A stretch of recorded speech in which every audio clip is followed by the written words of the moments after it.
The Lost Roman Legion in China, legend or hidden history.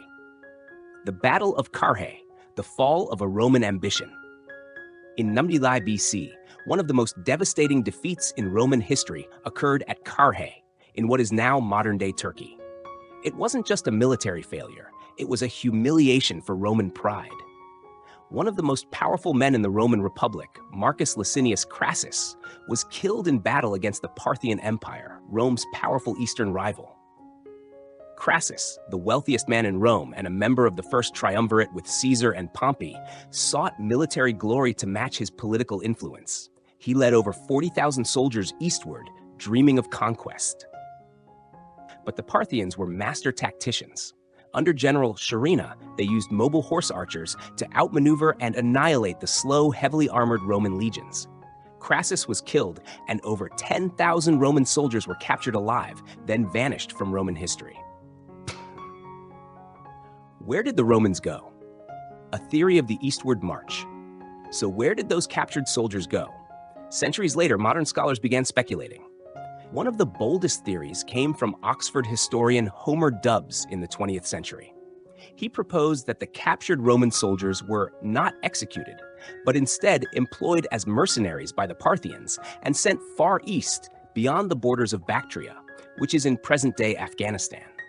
Dubs pointed to a battle recorded in 36 BC, where the Han Chinese army defeated the Xiongnu, the Huns, near the western frontier. Ancient Chinese records describe the enemy using a strange fish-scale formation, which resembled the famous Roman testudo, or tortoise formation. He suggested that these unusual troops were the same Roman prisoners now serving the Xiongnu, and ultimately captured by the Han dynasty after that battle. A mysterious village on the edge of the Gobi Desert. Almost 2,000 years later, attention turned to a small, remote village in China's Gansu province, located on the edge of the Gobi Desert. The village is called Liqian. This village raised eyebrows for several reasons. Many of its inhabitants had European-like features, light-colored eyes, high-bridged noses, and lighter skin tones. Local architecture and burial practices appeared different from those of nearby Han Chinese communities. Oral traditions in the village spoke of ancestors from the far west. The name Liqian appears in Han-era texts to describe a mysterious western country, possibly a phonetic version of Rome or Alexandria. Could Liqian be the lost Roman settlement that historians have long searched for? DNA evidence. Are these people really Roman descendants? In 2005, a team of Chinese researchers conducted DNA tests on the villagers of Liqian. The results were striking. 56% of the tested individuals carried genetic markers common in Mediterranean populations. Those who supported Homer Dubs' theory saw this as powerful evidence. However, many critics disagreed. Skeptics argued that the Gansu region had always been a hub of migration and trade due to the Silk Road. The European traits could have originated from Indo-European peoples, such as the Saka or the Tocharians, who lived in Central Asia long before the Roman Empire. More importantly, no Roman coins, armor, or Latin inscriptions have ever been found in Liqian, leaving the theory fascinating but unproven. East meets West, a forgotten chapter of global history. Whether fact or myth, the story of the lost Roman legion reflects something deeply poetic.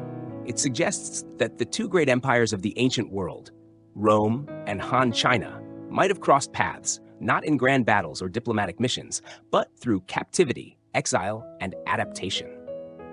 Imagine Roman soldiers surviving in a foreign land, marrying local women, raising families, and preserving fragments of Roman identity in a distant, unfamiliar culture. Could the blood of Roman warriors still flow in the veins of Gansu villagers?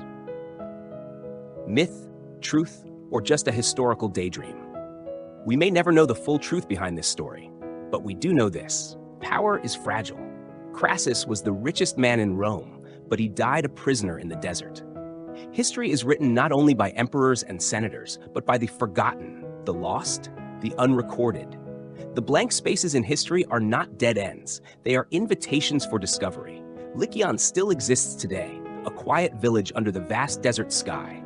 And perhaps one day, a Roman helmet or a coin will emerge from the sand, offering the final piece to this ancient puzzle. Final words.